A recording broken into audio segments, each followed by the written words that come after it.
हमने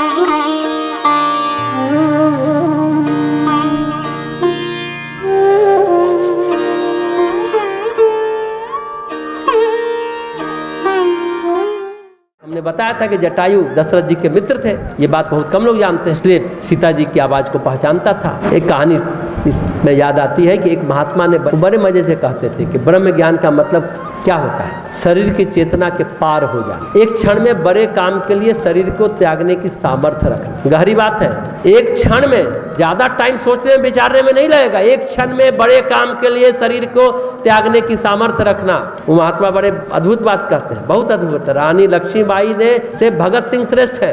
महात्मा बहुत अद्भुत बात कहते हैं, क्योंकि रानी लक्ष्मीबाई को तो फिर भी झांसी का राज चाहिए था। भगत सिंह तो 22-23 साल के थे, उन्हें कुछ नहीं चाहिए था। इतने विद्वान आदमी थे, पर देश के लिए उन्होंने शरीर को त्याग दिया। सभी लोग कहते थे कि गांधी जी ने भगत सिंह का मुकदमा नहीं लड़ा। आजकल ये सब बहुत व्हाट्सएप पर चलता रहता है, पर भगत सिंह तो चाहते ही नहीं थे मुकदमा लड़ना। उनके पिताजी जानते हैं, प्रिवी काउंसिल के सामने क्षमादान की अपील की थी, तो भगत सिंह ने क्या कहा, मैं क्यों क्षमा मांगूंगा? और पिताजी को पत्र लिखा, मुझे पहली बार आपके पिता होने पर शर्म महसूस हो रहा है। देश प्रेम की आहुति दे दी और आप कहते हैं कि आप क्षमादान मांगते हैं। उस अंग्रेज से पहली बार पिता होने पर मुझे शर्म हो रहा है। ये बात भगत सिंह ही कह सकते हैं। उसी तरह खुदीराम बोस छोटी उम्र देश के लिए फांसी पर चढ़ गए। अद्भुत बात है। ऐसे ऐसे शानदार योद्धा भारतीय राष्ट्रीय आंदोलन के समय थे। जिस दिन उनको फांसी होनी है खुदीराम बोस को, अंतिम इच्छा पूछी जाती है। जेलर से आम मंगवाया, आम को खाया, फिर जेलर से मजाक किया। आम चूस कर गुठली उसमें रख करके आम को फुला दिया और कहा, देखो जेलर साहब,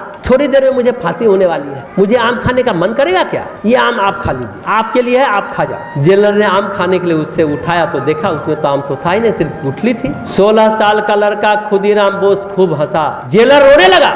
उसे लगा कि ये कैसा व्यक्ति है, ये कैसा व्यक्तित्व का धनी इंसान है। 16 साल का है, ज्यादा बड़ा नहीं, लेकिन इस समय ठहाका लगा रहा है, जबकि थोड़ी देर बाद उसे फांसी लगनी है। मजाक कर रहा है मेरे से। तो गोस्वामी जी कहते हैं, जो बड़े काम के लिए जीवन का त्याग करता है उसके लिए कुछ भी दुर्लभ नहीं है, क्योंकि हमारी आसक्तियां, हमारा अहंकार इसी देह के साथ पिरोया हुआ है ना। देह का त्याग साधारण घटना नहीं है। अरे कीड़े मकोड़े भी देह में आसक्त रहते हैं। भगत सिंह के अंदर, खुदीराम बोस के अंदर, जटायु के अंदर देह त्यागने का साहस था।